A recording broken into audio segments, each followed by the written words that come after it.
सुप्रभात। नमस्ते मेरे प्रिय छात्रों। तो आज हम खुला आकाश पूरक पठन गद्य विधा कुंवर नारायण जी लिखित यह पाठ का अध्ययन करने वाले हैं। तो कुंवर नारायण, इनका परिचय। जन्म 1927 फैजाबाद उत्तर प्रदेश। मृत्यु 2017 लखनऊ उत्तर प्रदेश। परिचय। नई कविता आंदोलन के सशक्त हस्ताक्षर कुंवर नारायण की मूल विधा कविता रही है।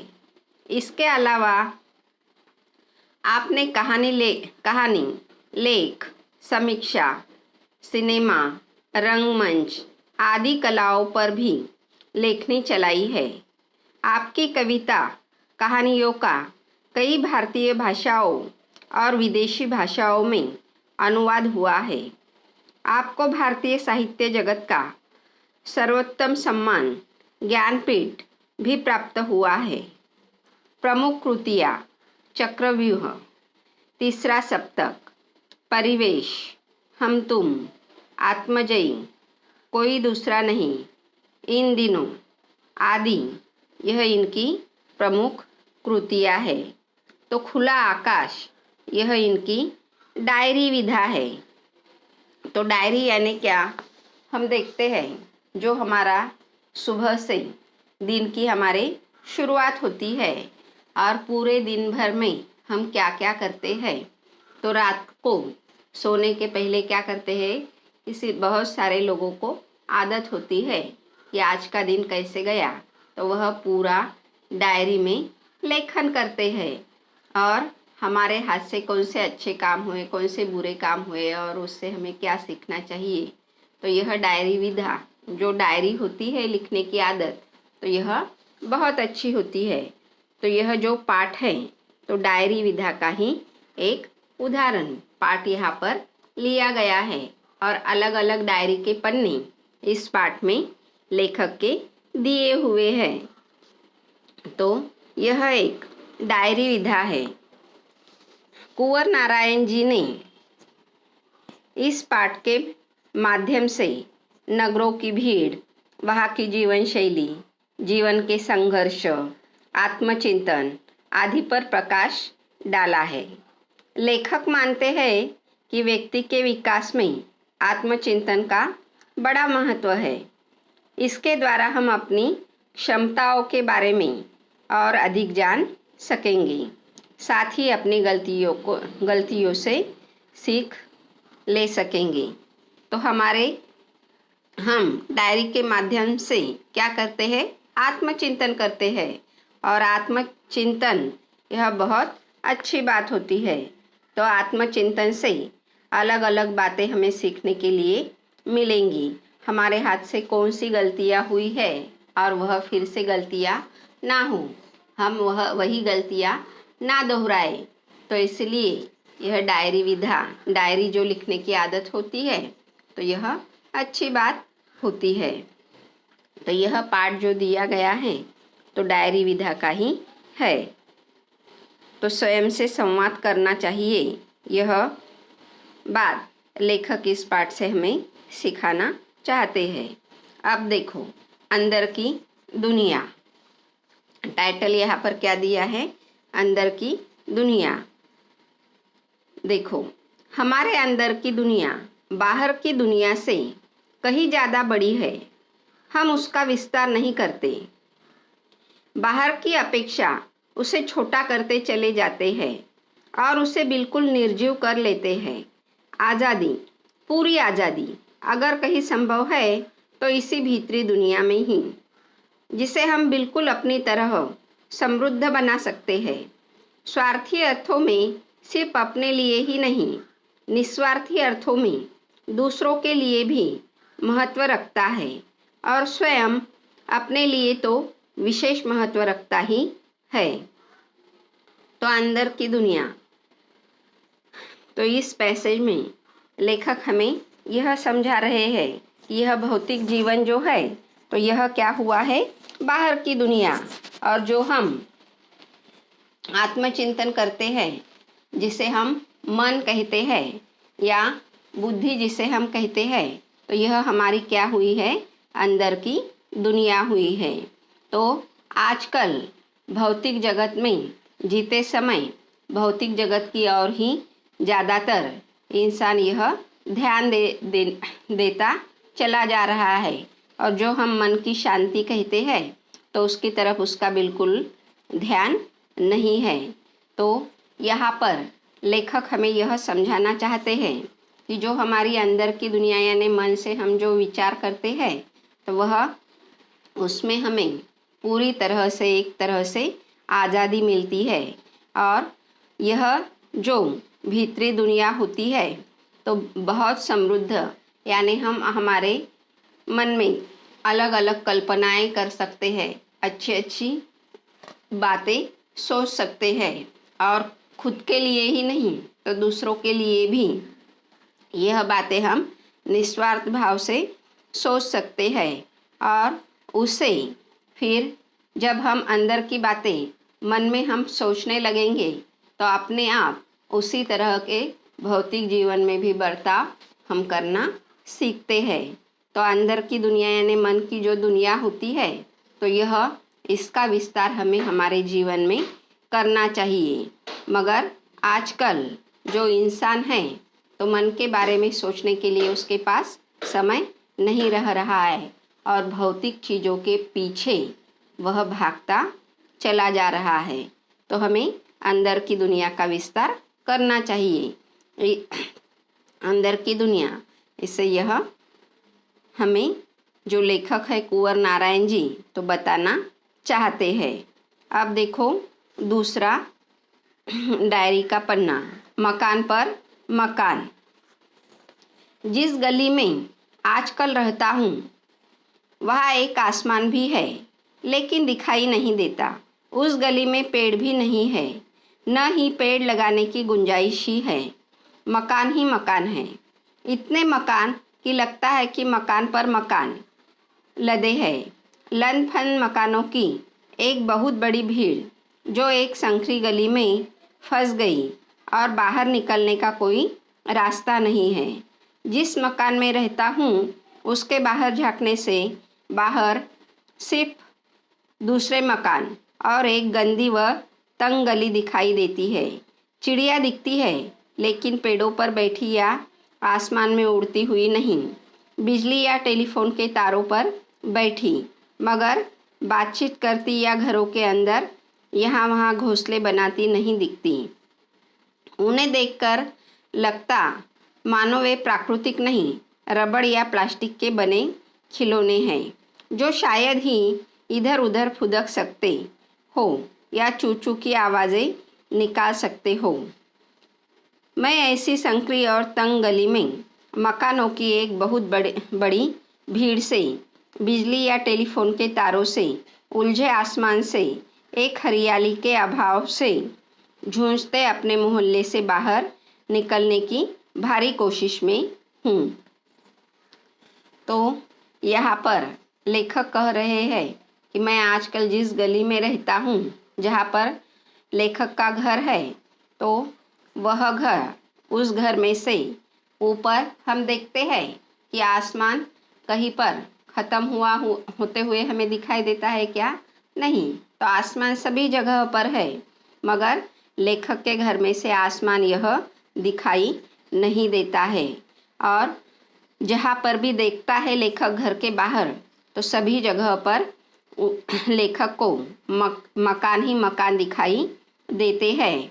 और उस गली में, शहरों में आजकल हमें पेड़ बहुत अधिक कम मात्रा में दिखाई देते हैं, और पेड़ लगाने के लिए जगह भी नहीं दिखाई देती है।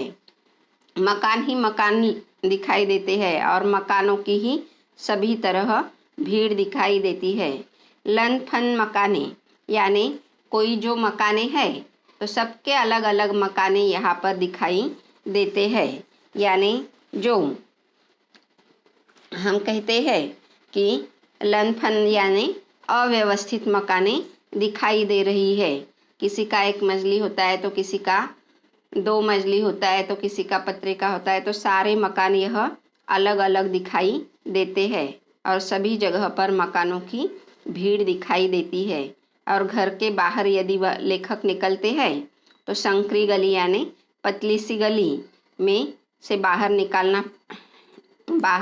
निकलते हैं और कोई रास्ता निकलने का कोई रास्ता भी नहीं रहता है।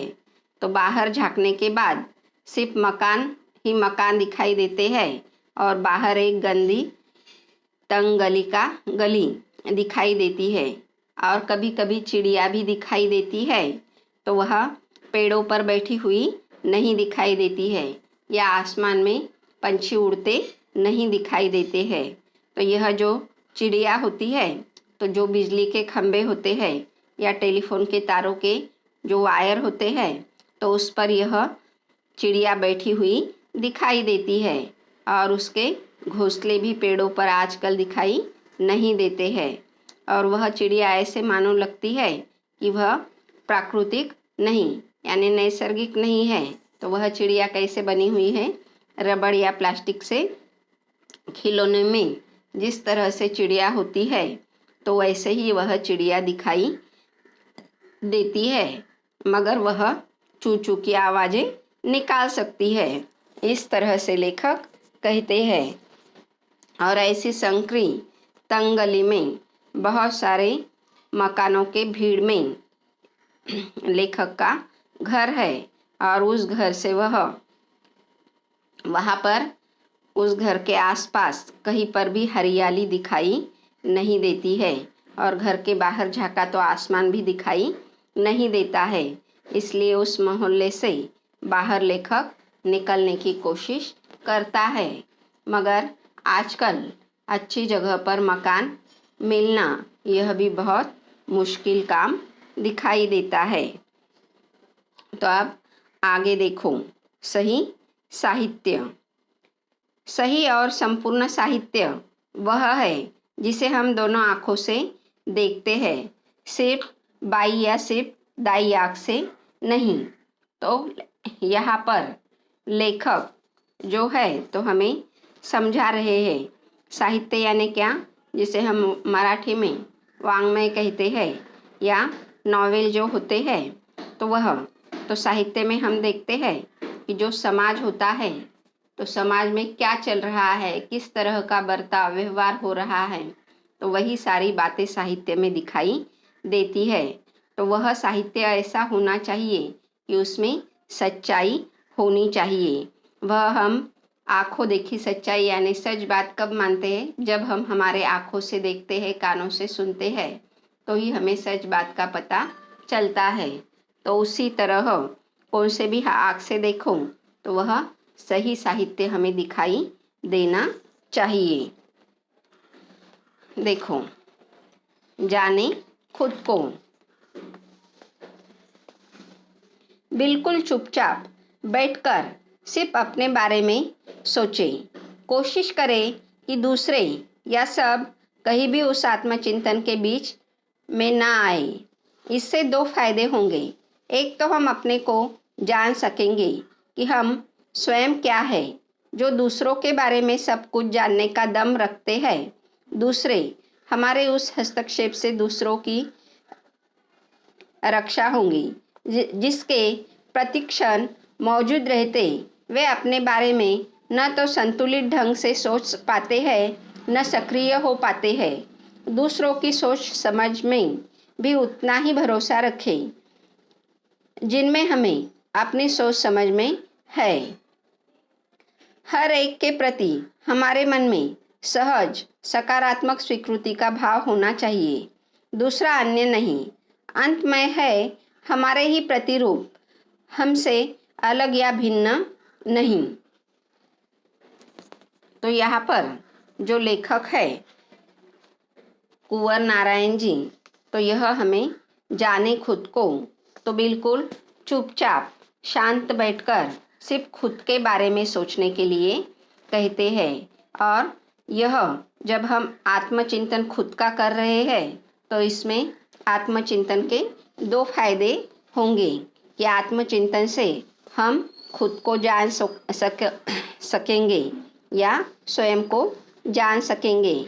और उसी के साथ हम जो दूसरों के बारे में कहते हैं कि मुझे उसके बारे में सारी बातें दम रखते हैं, यानी उसके बारे में मैं सब जानता हूँ, मुझे सब खबर रहती है, तो यह दम रखते हैं। तो दूसरों का हमारे बारे में हस्तक्षेप हमें नहीं करना है। तो सिर्फ खुद के बारे में ही आत्मचिंतन हमें पहले करना है। और प्रतिक्षण यानी हर क्षण जो हम सोच रहे हैं तो वह संतुलित ढंग से हमें सोचना है और उसमें सक्रिय भी रहना है। दूसरों की सोच समझ में भी उतना ही भरोसा रखना है। यानी कभी कभी किसी को ऐसी आदत होती है कि खुद को ही बहुत अधिक मात्रा में होशियार समझते हैं और दूसरों को एकदम तुच्छ समझते हैं, कम समझते हैं, किसी पर भरोसा भी नहीं रखते हैं। तो ऐसी सोच हमारी नहीं होनी चाहिए। तो दूसरों के बारे में भी जब हम आत्मचिंतन करते हैं तो उसके बारे में भी सकारात्मक यानी पॉजिटिव थिंकिंग ही रखनी है। तो आत्मचिंतन के 2 फायदे हैं। एक तो हम स्वयं को जान सकेंगे और जब दूसरों के बारे में हम सोचते हैं तो उसके बारे में भी हमें क्या है, सकारात्मक विचार रखने चाहिए, पॉजिटिव थिंकिंग।